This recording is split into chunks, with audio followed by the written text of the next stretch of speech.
Graça e paz, queridos alunos. Nós já estamos na nossa sexta aula. Essa aula é uma aula muito importante, a continuação do século II, né? Do segundo século, é a parte 2. E nela nós falaremos sobre as heresias, sobre 4 grandes heresias, dentre as quais o gnosticismo, que é muito importante, né? Então, eu gostaria que vocês entrassem comigo nesse universo. É uma aula talvez longa, né? Não tem como não ser. Eu vou fazer leituras de alguns trechos do livro que eu estou seguindo. Então, eu gostaria que, se vocês, por acaso, durante a aula ficarem um pouco cansados, parem um pouco, tomem uma água, um café e voltem, tá? Então vamos começar. Primeiro, analisando a palavra heresia. E ela aparece na, no Novo Testamento, no texto grego do Novo Testamento, né? É essa palavra aqui em vermelho, aireseis. A palavra aireseis do grego quer dizer escolha, tá? Facção, seção, escolha, é aquilo que você tira e toma à parte, deixa de lado, tá? Ou tira de um todo e elege como principal. Ela aparece nesse texto de 1 Coríntios que diz: E até importa que haja entre vós heresias, para que os que são sinceros se manifestem entre vós. Vocês veem que o termo heresia é utilizado no Novo Testamento. E como eu disse, ele significa escolha, opção, e é um termo com origem no termo grego airesis, ou hairesis, porque esse A aí, acreditem em mim, os que ainda não sabem grego, é um A aspirado, então você fala hairesis, tá? O que é heresia? Heresia é uma doutrina ou linha de pensamento contrária ou diferente de um credo ou de um sistema de um ou mais credos religiosos que pressupõe um sistema doutrinal organizado ortodoxo. Então, heresia é você acreditar ou pregar alguma coisa que não esteja dentro daquele sistema religioso ou filosófico também, viu, gente? Vamos dizer, oficial, aceito pela maioria, ou o dito sistema ortodoxo, tá? Nós veremos aqui algumas heresias do século II, com certeza não são todas, mas são as mais importantes. E dentre delas é imbatível a importância da heresia do gnosticismo, ok?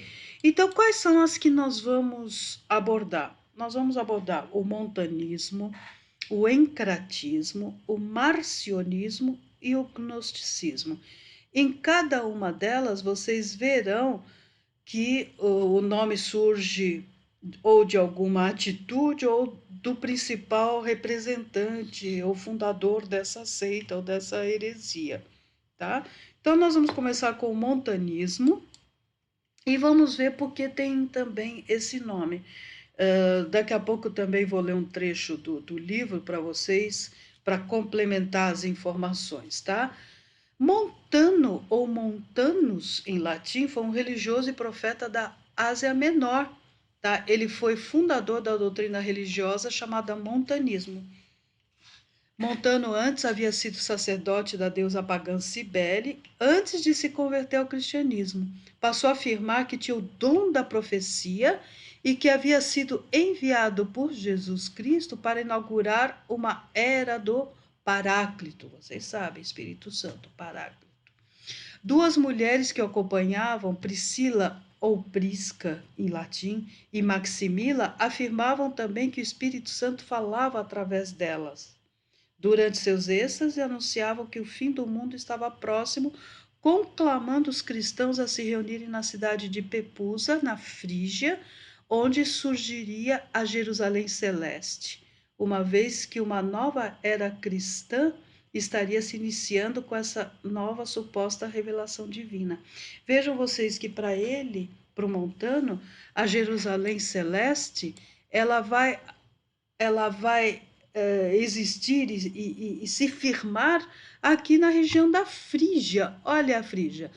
Então vamos lá, queridos, vamos entender esse pedaço de mapa, né? Que às vezes vocês podem perder a noção do todo. Olha, o mar Mediterrâneo está aqui, Israel está aqui, tá? Mais ou menos na direção de Chipre, um pouquinho mais para baixo. Se vocês olharem no mapa atual, vocês vão ver Israel está aqui. Olha a Galácia, você tem a carta aos Gálatas, ok? A Psídia, né? Então a Frígia é esta região aqui da chamada da antiga, né, Ásia Menor, tá? Que é a atual Turquia. Se vocês forem lá no mapa e procurarem Turquia, vão mais ou menos no centro, um pouquinho mais ao norte, centro-norte da Turquia, é a antiga Frígia, tá? Então essa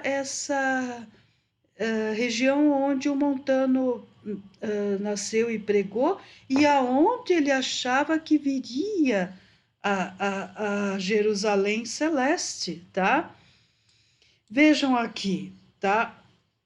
Em 2 Pedro 2,1 diz assim: e também houve entre o povo falsos profetas, como entre vós haverá também falsos doutores, que introduzirão encobertamente heresias de perdição, e negarão o Senhor que os resgatou, trazendo sobre si mesmos repentina perdição.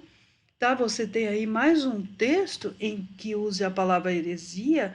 Aqui você tem uma representação de Montano e a Priscila, né? E por ter se originado na região da Frígia, aquele grande historiador do cristianismo dos primeiros séculos, Eusébio de Cesareia, que eu já comentei com vocês, relata em sua história eclesiástica que esta heresia, o montanismo, também era chamada de heresia frígia na sua época, por causa do local. Tá? Dizendo-se porta-voz do Espírito Santo, exigia de todos o mais severo ascetismo, celibato, e declarava estar próximo o fim do mundo e o estabelecimento na Frígia da Nova Jerusalém. A razão de o resto da igreja ter se oposto à pregação dos montanistas não foi só a sua ênfase nas profecias, mas a sua pretensão de que agora começava uma nova era, ou seja, o fim da história. Tá? Aqui no livro onde eu estou seguindo para vocês, eu vou ler um trecho considerável, mas é muito importante que para vocês terem isso registrado em aula. Tá? O termo montanismo vem de Montano, o qual, junto com duas mulheres, Priscila e Maximila, deu início ao movimento profético na Frígia dos anos 150 ou 170. Como eu já comentei com vocês, as datas realmente elas são aproximadas, né, queridos? Os adeptos do movimento denominavam-no nova profecia, já os oponentes chamavam-no de heresia frígia, que é o termo utilizado pelo Eusébio de Cesareia, tá, na sua história eclesiástica. O movimento alastrou-se da Ásia Menor até Roma e o norte da África. Os críticos objetaram que a profecia montanista envolvia algum tipo de possessão e discursos tomados por êxtases frenéticos, tá? Diferentemente dos profetas bíblicos, os quais mantinham pleno domínio de seu entendimento. Para os montanistas, as profecias e os dons espirituais eram a marca do cristianismo apostólico. Segundo o movimento, o Paráclito prometido do Evangelho de João falava por intermédio deles montanistas. Tá? E os oponentes posteriores citaram Montano, alegando ser o próprio Paráclito. Vejam, ele se achava o próprio Espírito Santo. Tá? E é complicado isso. Diferenças na prática e nos graus de ênfase logo surgiram entre os próprios montanistas e a corrente predominante da igreja. O adepto mais conhecido na época, Tertuliano, foi atraído ao rigor do movimento e ajudou a desenvolvê-lo. Ele incluía a observância de jejuns mais rigorosos, a proibição do segundo casamento, mesmo após a morte do cônjuge, e a condenação da fuga como escape ao martírio. Ou seja, se você foi determinado que você deva ser martirizado, os montanistas dizem que você tem que aceitar isso e não fugir, tá? Continuando, não parece necessariamente ter sido o caso de montanistas serem mais ávidos do que os demais cristãos para o voluntariado ao martírio. Estudiosos modernos atribuíram aos montanistas expectativas escatológicas intensas, centradas em Pepusa, um povoado da Frígia que eles chamavam de Jerusalém. Então vejam aquilo que eu falei antes, que eles estão dizendo que a nova Jerusalém, a Jerusalém celestial, ela será estabelecida na Frígia. Tá? No entanto, uma interpretação escatológica aparenta ser um desenvolvimento posterior e não há confirmação de uma expectativa especificamente milenar no montanismo primitivo. Vocês veem, aqui é o próprio autor dizendo que os estudos posteriores perceberam que essa escatologia dele não era tão intensa, tá? Além da preeminência de mulheres no início desse movimento profético, elas continuaram sendo importantes em seu desenvolvimento posterior. É possível que tenha havido uma profetisa chamada Quintila, e ocupavam cargos eclesiásticos que eram proibidos pelos ortodoxos. Tá? Então, veja, aqui está apresentado para vocês o montanismo. Claro, gente, é muito rápido, é muito pouco, mas o estudo é isso. Vocês veem um assunto e interessando, vocês vão e se aprofundam. Mas são pinceladas para vocês saberem que existiu e quem quiser e puder, tiver interesse, correr atrás de mais informações, né? A próxima heresia, tá? Pouca gente conhece, pouca gente também dá, mas eu optei por dar, ela é menos conhecida, mas eu gostaria que os meus alunos conhecessem, e ela se chama encratismo, tá? Primeiro vamos ler esse trecho de 1 Timóteo e vamos depois relacionar com o que significaria o encratismo, tá? Lemos no Novo Testamento, mas o Espírito expressamente diz que nos últimos tempos apostatarão alguns da fé, dando ouvido a espíritos enganadores e a doutrinas de demônios, pela hipocrisia dos homens que falam mentiras, tendo cauterizado a sua própria consciência, proibindo o casamento e ordenando a abstinência de alimentos que Deus criou para os fiéis e para os que conhecem a verdade, a fim de usarem deles com ações de graças. Então, vocês veem esse trecho, porque eu escolhi, ele pode ser uma referência, não velada, mas uma referência mais sutil, digamos assim, aos encratistas. Por quê? Por causa da proibição do casamento e a proibição de determinados alimentos. Vejam aqui, tá? Os encratistas eram uma seita cristã ascética. Ascética é aquele que fica sozinho, que não fala, tá? Do século II depois de Cristo, que proibia veementemente o casamento, pois pretendiam acabar com a raça humana. Eram rigorosos no campo da alimentação e aconselhavam a abstinência de carne e de vinho. Vejam vocês, quando lá em 1 Timóteo, eu vou voltar até o slide, diz assim, proibindo o casamento e ordenando a abstinência de alimentos que Deus criou para os fiéis, é quase certeza que Timóteo estava referindo-se a esse grupo de hereges chamados encratistas, tá? Eusébio afirma que Taciano, nascido na Síria, era o criador dessa heresia. Taciano viajou a Roma e foi discípulo de Justino. Quando voltou para sua terra natal, fundou essa seita. Supõe-se que sejam esses os gnósticos encratistas que foram admoestados por Paulo em 1 Timóteo 4, de 1 a 4, tá certo? Então, veja, o encratismo vem de encrateia, que é ter sob o poder, quer dizer autocontrole. Kratos é poder, tá? Cratocracia, né? Tudo que termina com cracia, democracia, tá? Então é esse mesmo Kratos, é poder. Encratismo, encracia é manter sob o poder, manter um certo controle, manter o autocontrole, tá? Essa palavra encratismo era uma das palavras usadas para ascetismo, tá? Que é uma disciplina absoluta de você não sair em momento nenhum desse autocontrole e da sua vida de práticas religiosas e de orações, tá? E com sentido positivo esteve presente no cristianismo desde o início.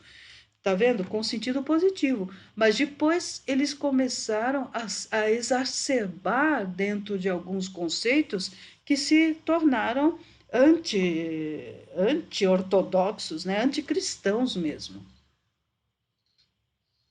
Algumas práticas ascéticas, entretanto, eram consideradas excessivas. A rejeição ao vinho, a ingestão de carne, a rejeição ao casamento.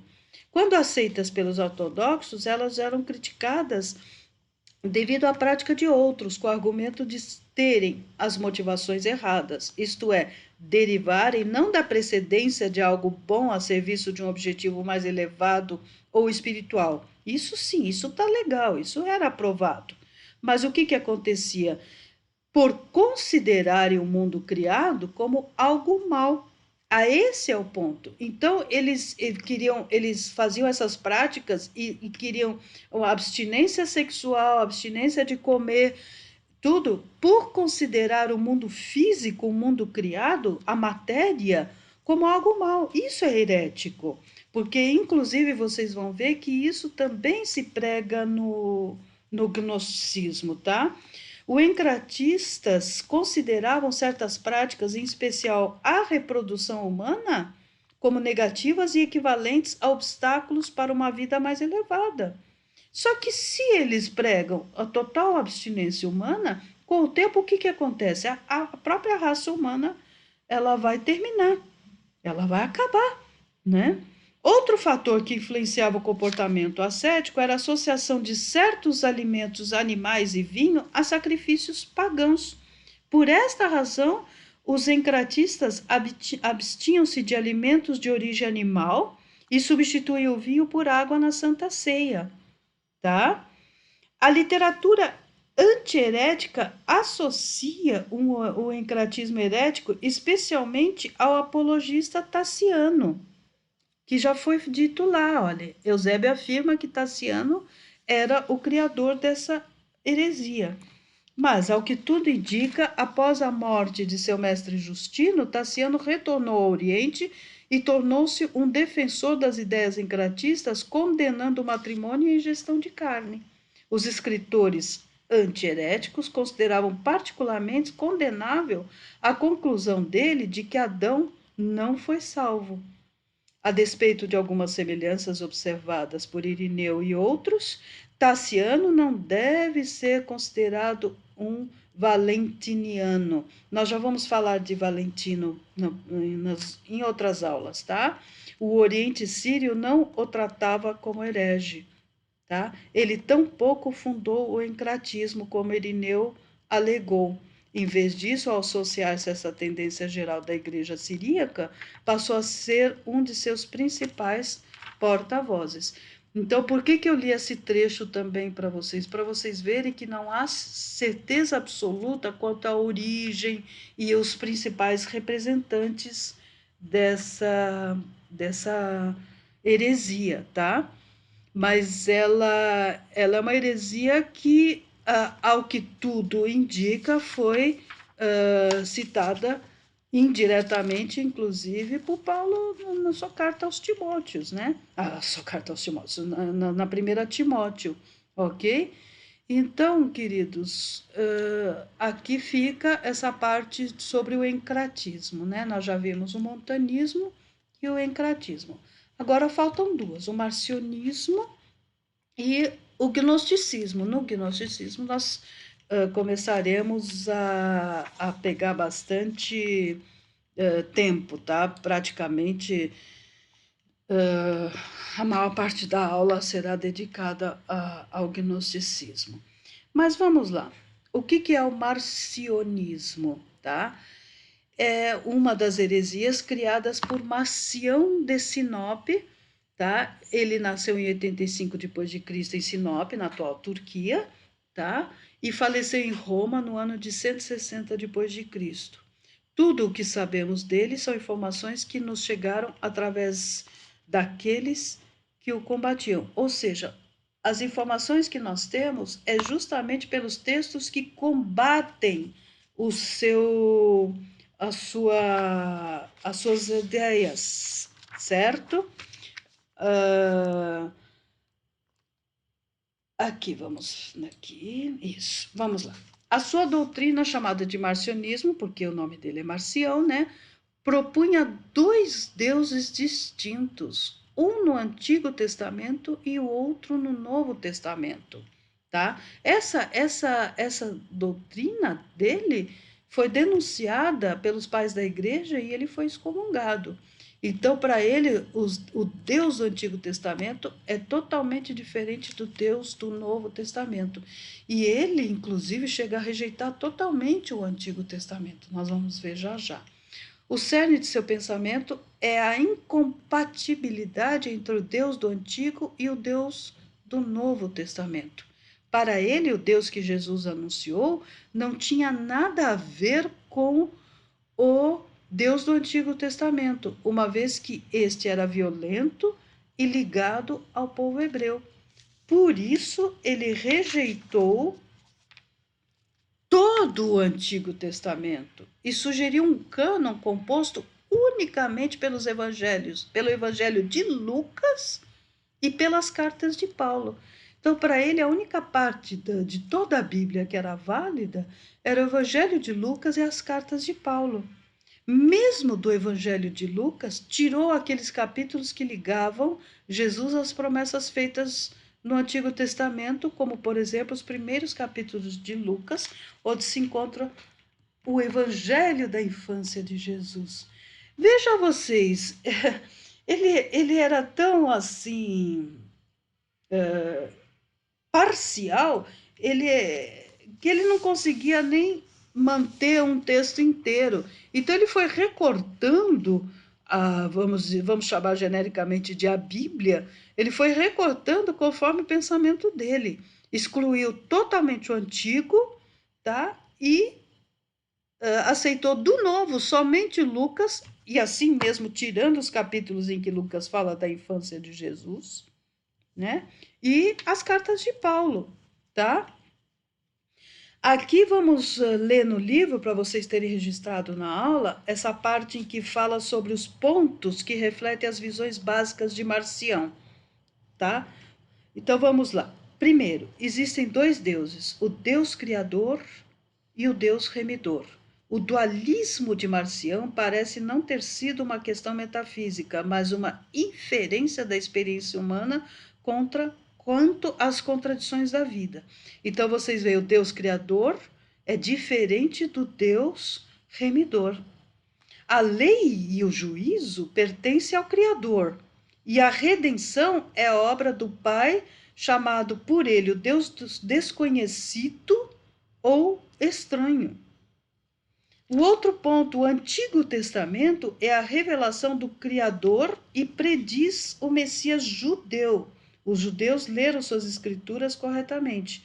Jesus, para Marcião, não é o cumpridor do Antigo Testamento. Ele veio não para cumprir, mas para destruir a lei. O Deus do Antigo Testamento operava males, contradizia-se e deleitava-se em guerras, enquanto que Jesus era visto de uma forma docética, isto é, apenas parecia sofrer. Nós já falamos do docetismo. No entanto, sua morte era descrita como uma compra. A ressurreição de Jesus foi da alma e do espírito, e ele ressuscitou a si próprio. Vejam, gente, essa visão, mais uma vez, não parece ter se originado de um ponto de vista metafísico, no sentido religioso, tá? Mas da experiência comum, né? De que a carne, mais do que da experiência, da visão de que a carne é algo impuro. Então, a carne é algo que deve ser combatida, é do mal. Então, para ele, é impossível que Jesus tenha também vindo em aspecto carnal. Tá? O nascimento físico de Jesus era um obstáculo para Marcião. É por esse motivo ele iniciou o seu evangelho em Lucas, no capítulo 3, com a afirmação de que no 15º ano do reinado de Tibério, Jesus desceu do céu à cidade Galileia de Cafarnaum. Vejam vocês, ele cortou o texto para dar a impressão de que Jesus não nasceu, não teve um nascimento através de uma mulher, mas ele desceu do céu já direto para Cafarnaum, tá? E assim, esse é o Marcião, é uma heresia bastante complicada, né? Por exemplo, Paulo, o apóstolo Paulo, para ele foi o único apóstolo verdadeiro. Os 12, os outros, né? Os 12 apóstolos judaizaram, então o pai teve de chamar Paulo para restaurar o verdadeiro evangelho. Tá vendo? Então vocês veem, é complicado. Ele rejeita totalmente o cânon, ele rejeita o Antigo Testamento, ele prega que existem dois deuses, o que criou e o outro Deus, digamos, o Redentor, o Deus pregado por Jesus. Jesus não veio em forma física, então vocês têm uma heresia bastante complicada, né? Agora, meus queridos, a partir desta parte, nós começaremos a trabalhar com uma heresia muito importante, que teve muitas consequências e que vai tomar todo o resto da nossa aula, tá? Né? A heresia é o gnosticismo, tá?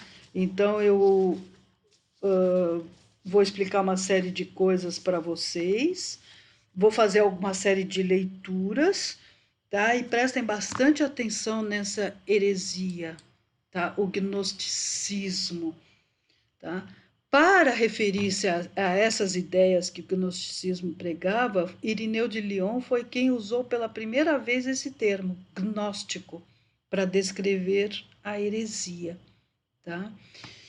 Aqui vocês têm uma ilustração de um dos textos, de um dos códices, eu já vou explicar o que é isso, que foi achado numa cidade no Egito, que eu vou explicar, onde você tem uma série enorme de textos gnósticos, tá? E é praticamente uma das fontes principais de estudo sobre o gnosticismo são esses textos, que foram achados em 1945, viu, queridos? Então vamos lá, gnosticismo é um termo que deriva da palavra grega gnose, que significa conhecimento. Havia um grupo de cristãos, né, que no 2º século se autodenominavam gnósticos, ou seja, aqueles que são capazes de alcançar o conhecimento. Mas não só alcançar o conhecimento, mas alcançar Deus pelo conhecimento, através do conhecimento, e não pela fé. Tá? Então, você já tem aí um primeiro ponto bastante importante. As fontes de estudo do gnosticismo são principalmente os pais da igreja chamados Irineu, Clemente de Alexandria e Tertuliano. Além desses pais da igreja, em 1945, foi descoberta no Egito, em Nag Hammadi ou Nag Hammadi, cada um fala de um jeito, né? O mais provável é que seja Nag Hammadi, uma coleção de textos redigidos no 4º século. Eram cópias de obras gnósticas originais. Aí vocês vão dizer, Márcia, nós estamos no segundo século e você me fala de textos redigidos no quarto. Não é que eles foram redigidos, eles foram copiados de textos anteriores. E pelas referências, a gente sabe, por algumas referências históricas, ou acontecimentos, ou mesmo pensamentos, pelo vocabulário, existem estudos, né, a lexicografia, que consegue situar em que período os textos foram escritos. Então, esses textos encontrados em 45 são cópias de vários textos do século II ou até de textos anteriores, que não sobreviveram nos seus originais, mas que nós tivemos acesso a eles por essas cópias encontradas em Nag Hammadi, que é um local que eu já vou mostrar para vocês, tá? Aí ficou conhecido na história, nos estudos, como a Biblioteca de Nag Hammadi. Tá? O que é a Biblioteca de Nag Hammadi? É uma coleção de textos gnósticos do cristianismo primitivo, descoberta na região do Alto Egito, perto da cidade de Nag Hammadi, em 1945. Eu quero que vocês observem muito bem essa fotografia. Não parecem que sim, pequenos ou cadernos ou agendas, pequenos livros. Esta forma na antiguidade de você escrever tinha o rolo, né? A gente fala do rolo da Torá, é uma forma em que você tem um texto e que você vai literalmente desenrolando o rolo e lendo. Essa forma é a mais próxima, seria, vamos dizer, o tataravô do nosso livro. Você tinha folhas que depois eram costuradas na lombada delas e eram unidas formando um corpo, formando um conjunto. Esse corpo, esse conjunto que lembra o que é hoje o livro, chama-se códex, com X, ou em português códice, com CE. Esse é o nome desta forma de texto. Ou seja, realmente é o precursor do nosso livro de hoje, tá certo? Lá em 45, um camponês chamado Mohammed Ali Saman encontrou uma jarra selada enterrada que continha 13 códices de papiro embrulhados em couro. Então, o que é 13 códices? São 13 livros dessa forma aqui antiga.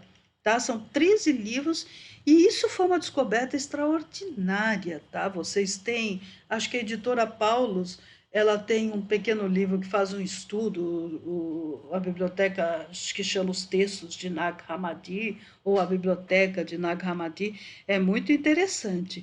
E tem textos assim extremamente ricos para nós entendermos o pensamento da época, o pensamento não oficial da época, né? Os desvios, digamos, do pensamento ortodoxo, e isso vocês vão ver que está muito ligado à Alexandria, ao Egito, tá? Olha aqui. Aqui eu peguei esse slide porque aqui mostra a cidade de Nag Hammadi. Para vocês terem uma ideia, aqui você tem o Rio Nilo, olha o Cairo aqui e olha Israel aqui. Então vejam que mesmo para os padrões antigos não é tão longe. Olha a famosa cidade de Luxor, né? Cairo é a capital do Egito de hoje. Aqui é o Mar Mediterrâneo, tá? Olha a Alexandria. Aliás, aqui é o Mar Mediterrâneo, aqui é o Egito, o interior do Egito. Olha o Mar Mediterrâneo aqui. Alexandria, ela é muito importante, né? A gente vai ver que, por exemplo, toda essa forma de interpretação que é chamada alegórica, ela vem da chamada Escola de Alexandria. Eu vou explicar tudo isso para vocês, né? E daí você tem Cairo, que é a capital do Egito, e sempre tome Israel como ponto de referência. Olha, esse pretinho é o local chamado Nag Hammadi, tá? Os textos nos códices estão escritos em copta, embora todos os trabalhos sejam traduções do grego. Quem são os coptas, gente? Os coptas são egípcios cujos ancestrais abraçaram o cristianismo no século I. Então, eles são egípcios, mas eles ficaram conhecidos pelo nome de coptas, ou seja, são egípcios cristãos, tá? O mais conhecido trabalho que foi descoberto de Nag Hammadi, né, é provavelmente o Evangelho de Tomé, cujo único texto completo está na biblioteca de Nag Hammadi. Atualmente, todos os códices estão preservados no Museu Copta, no Cairo, aqui Cairo, no Egito.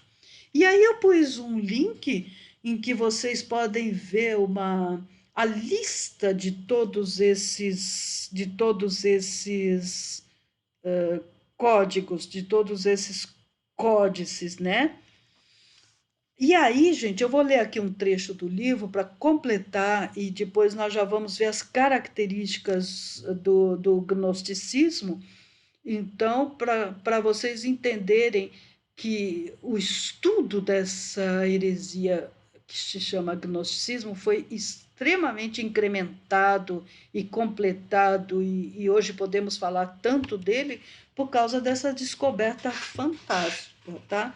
Do texto dos textos, né, de Nag Hammadi. Eu só queria fazer uma observação antes, tá? Alguns autores dividem esses textos em 5 categorias. Eu não quero ficar falando de todas essas categorias, tá? Mas uma delas eu vou falar, que depois lá mais para frente talvez a gente comente, que são chamadas as obras valentianas, tá? De Valentino, tá? Referente a essa figura. E dentro delas você tem o Evangelho de Filipe, que são apócrifos, né, queridos? E o Evangelho da Verdade, que nós vamos falar daqui a pouco, tá? Outro conjunto em que foram divididos esses textos de Nag Hammadi chamam-se Obras da Tradição de Tomé na Síria, onde você tem o Evangelho de Tomé, o livro de Tomé, o adversário, tá? Então, veja, vocês têm uma série de possibilidades de divisão, tá? Dentre esses textos que hoje a gente pode ler em traduções em português, vocês têm vários apócrifos, o apócrifo de João, o Apocalipse de Adão, tá? O Evangelho dos Egípcios, tá? Você tem 3 estelas de Sete, o personagem bíblico lá da época do Gênesis, né? Vocês têm, como eu já falei, o Evangelho de Tomé, tá? Você tem também ensinamentos de Silvano, ou seja, são alguns dos textos que a gente cita só para ficar registrado na aula e que vocês têm pleno acesso, vocês têm que procurar livros que contenham os apócrifos, tá? E vocês podem ter acesso a todos esses textos em vocês querendo. Então, só para completar aqui, para vocês terem registrado na aula, as fontes de estudo, conforme aqui o nosso livro História da Igreja, do Ferguson, que eu sempre cito e leio para vocês, diz assim: o estudo do gnosticismo foi dificultado durante muito tempo pelo fato de nossas principais fontes de informação serem escritos anti-heréticos da Igreja. Os principais autores que abordaram o gnosticismo e preservaram o material gnóstico foram Irineu, Clemente de Alexandria, Tertuliano, Epifânio, tá? Os gnósticos também ficaram conhecidos por meio dos escritos que o filósofo grego Plotino redigiu contra eles. Quando tais autores preservaram as citações dos escritos gnósticos, muitas vezes, essas citações, estavam fora de contexto e sempre eram usadas para algum propósito polêmico. É comum na história os perdedores serem conhecidos apenas com base em descrições feitas pelos adversários e pelos vencedores. Mas alguns suplementos aos escritos dos pais antiheréticos da Igreja estavam disponíveis em obras gnósticas originais, preservadas em copta, tá? Em escritos herméticos e em fontes maniqueístas posteriores. A situação mudou drasticamente com a descoberta em Nag Hammadi, no Egito, em 1945, de uma coleção de 13 códices redigidos no quarto século. Ela continha, em sua maior parte, obras gnósticas originais em tradução copta. A publicação dessas obras em edições críticas e traduções confiáveis transformaram-nas no principal foco para o estudo do antigo gnosticismo. Então, vejam a importância desses textos, a importância. Então, o gnosticismo, hoje você conhece com uma certa profundidade em função desses textos, ok? Encontrados. E quais são as características, né, dos mais comuns do gnosticismo, tá? Bom, os gnósticos acreditavam que a natureza humana é dualismo, isto é, dualista, ou seja, que o espírito e o corpo são duas entidades separadas e são opostos. E mais do que oposto, o corpo é mau, tá? O pecado habita somente na carne, tá? Na parte material do homem, tornando-a totalmente má. E não é isso que a Bíblia ensina, não é isso que os textos bíblicos pregam, né? Por esse motivo, o corpo podia trazer tudo o que lhe agradasse, vivendo nos prazeres da carne. E o espírito era totalmente bom e livre do pecado. Ou seja, vejam o absurdo. Você podia fazer qualquer coisa com seu corpo, porque esse pecado, digamos, isso não é pecaminoso. A alma não pega o pecado, não há uma transmissão do pecado do corpo para a alma. Por quê? Porque ela é livre, ela é totalmente livre do pecado. Tá? O gnosticismo é um sistema filosófico e religioso que ensina que o conhecimento, melhor do que a fé, é a chave da salvação. É só através do conhecimento, da gnose, a palavra gnose quer dizer conhecimento em grego, né? É através da gnose que você chega a Deus. No Novo Testamento pode ser identificado o gnosticismo baseado na filosofia helenística e nos sábios judeus, de onde originaram-se os cultos de mistérios dos místicos. Para o apóstolo Paulo, o gnosticismo era o engodo de humildade. Aí vocês vão lá e leem Colossenses 2,18. Aqui, meus queridos, eu vou ler um pequeno trecho para vocês, em que diz assim: cada mestre gnóstico tinha seu próprio sistema de pensamento para representar a realidade.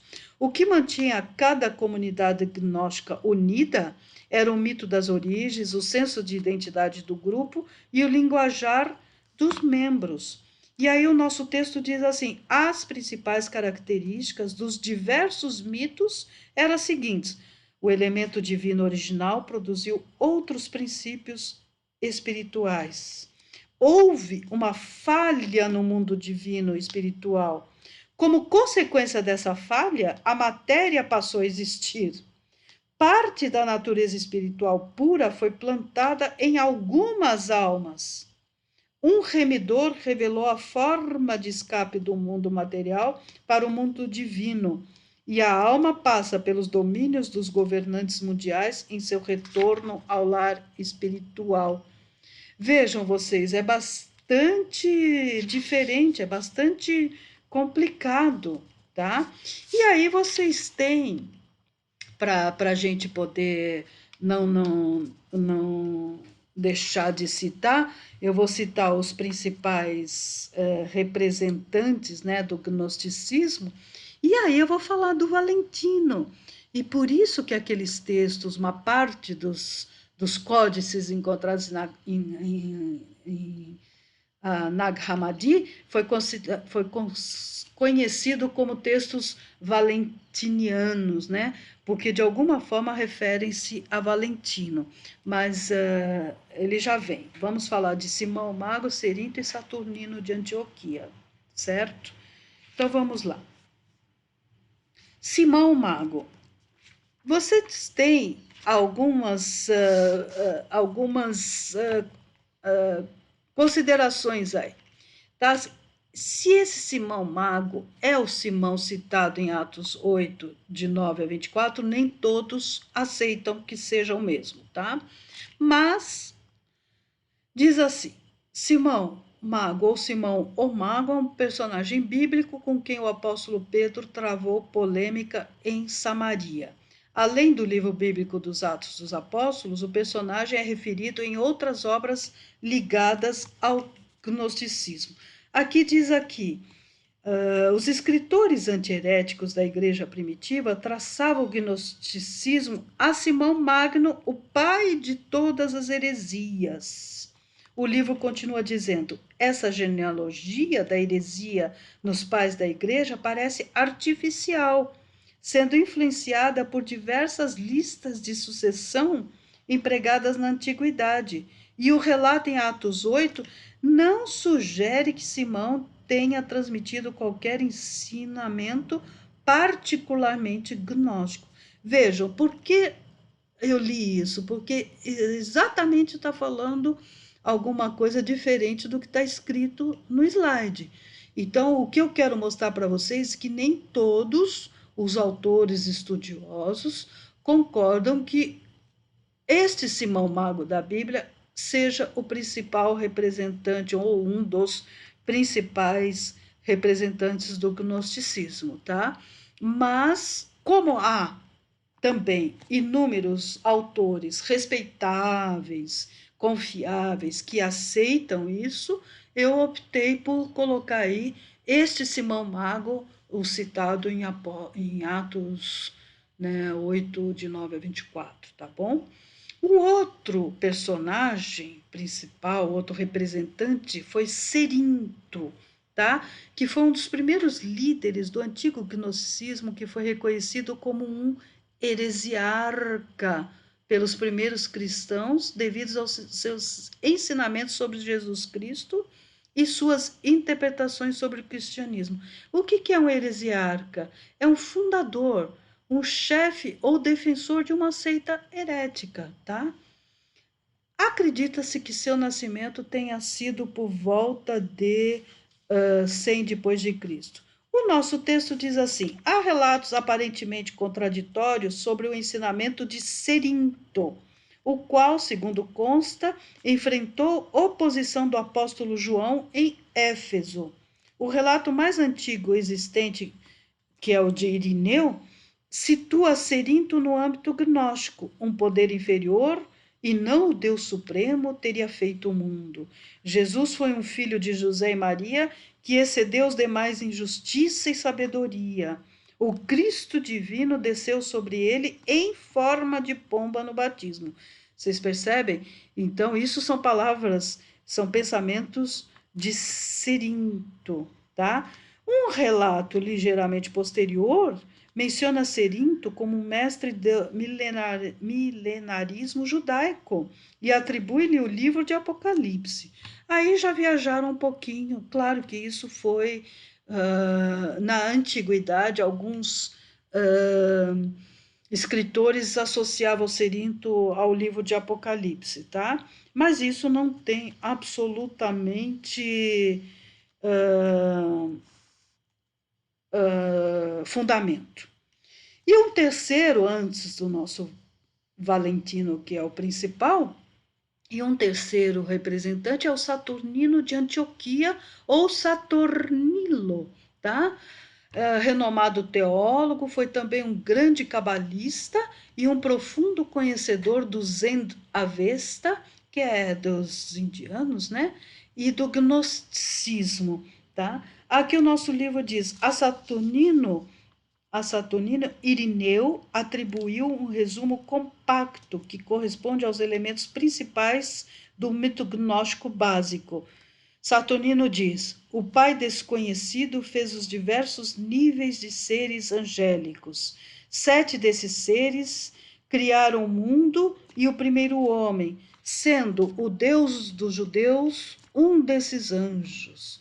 O Cristo, que é incorpóreo, olha outra vez a questão do corpo como algo má, né? Mal. Então, Cristo tem que ser incorpóreo.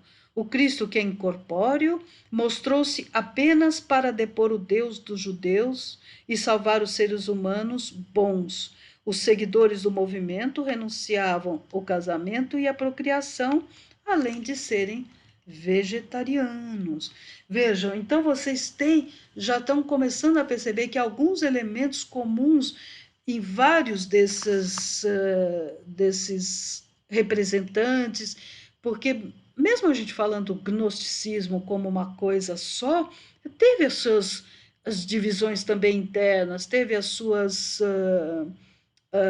cada grupo tinha a sua peculiaridade, nem todos aceitavam. Pensa hoje em arminianos e calvinistas, todos são evangélicos, todos pertencem à igreja, né? Mas você tem algumas divergências doutrinárias. Assim também aconteceu com o gnosticismo, né? E por último, não menos importante, pelo contrário, o mais importante, e por isso mesmo, por último, que é uma forma da gente, é uma tática de se deixar, por último, aquele que é o mais importante, né? Para ficar o mais gravado na memória, é o nosso Valentino, tá? Valentim ou Valentino, em latim Valentinus, esse C pontinha, cerca de 100 a cerca de 160, né? Nascimento e morte, foi por algum tempo o teólogo gnóstico do período do cristianismo primitivo de maior sucesso.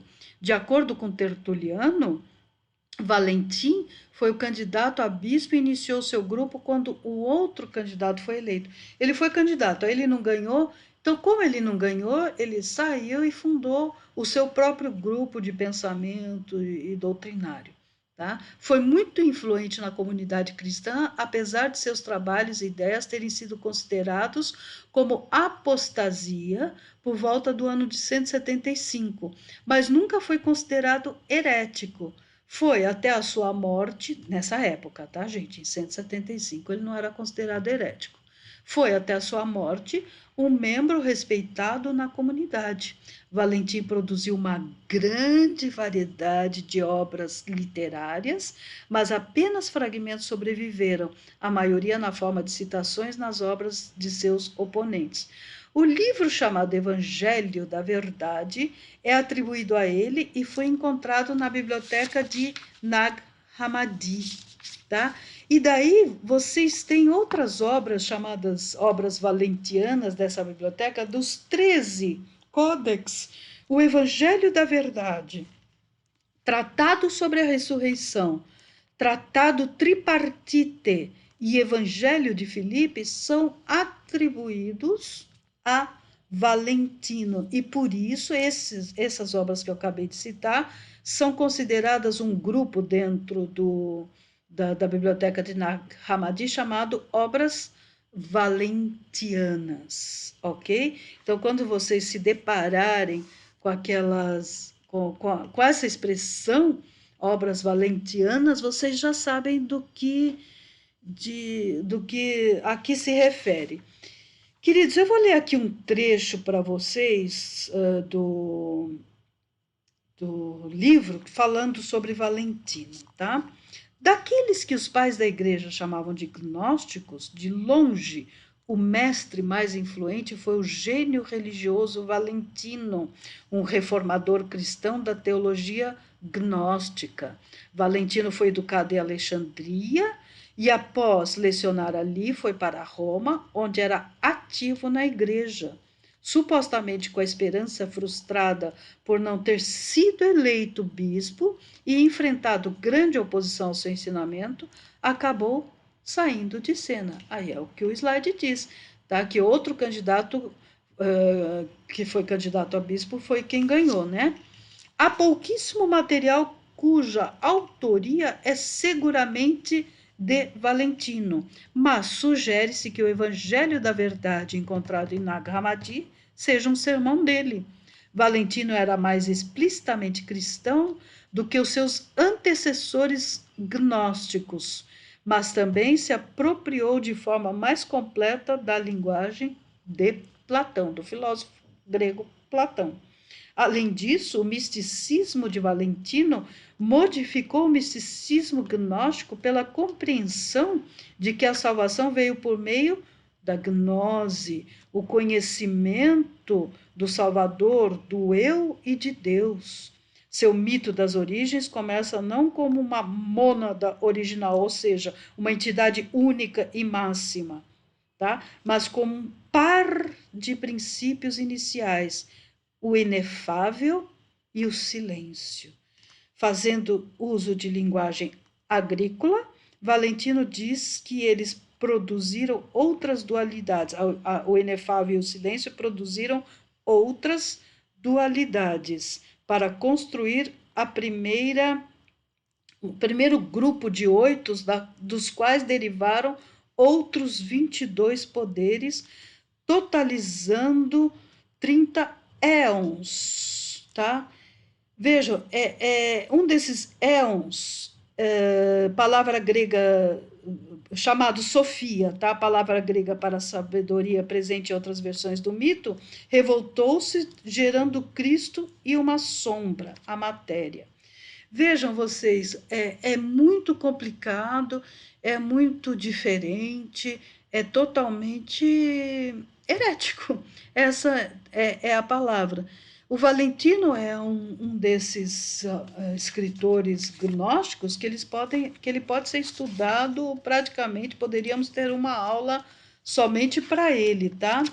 Mas não é o caso aqui. O caso é vocês saberem que o século II foi um século complicado, com as perseguições, né, com as heresias. Então, quer dizer, essas heresias, elas criaram divisões, criaram certos cismas, não cisma no sentido do grande cisma do Oriente e do Ocidente, como veremos, mas pequenas rupturas, pequenas divisões dentro da própria igreja, e que foram algumas benéficas e outras nem tanto. Com essa aula, querido, nós encerramos o que é um pouco frustrante, mas o tempo é o que permite. Encerramos o nosso século II, extraímos deles os principais acontecimentos e personagens. Na próxima aula falaremos, aí sim, com muito mais profundidade, das perseguições e dos pais representativos desse período. Tá? Como ilustração aí, evidentemente, vocês estão vendo alguém ser crucificado de cabeça para baixo, né? Que é uma referência a um quadro, eu acho que é de Michelangelo, representando a crucificação de Pedro. Então, queridos, até a próxima aula, espero que tenham gostado. Eu peço desculpa que as aulas realmente são um pouco longas, mas, como eu sempre digo em todas as minhas aulas e todos os meus cursos, eu prefiro me estender um pouco, mas não deixar de passar informação para vocês. Um grande abraço.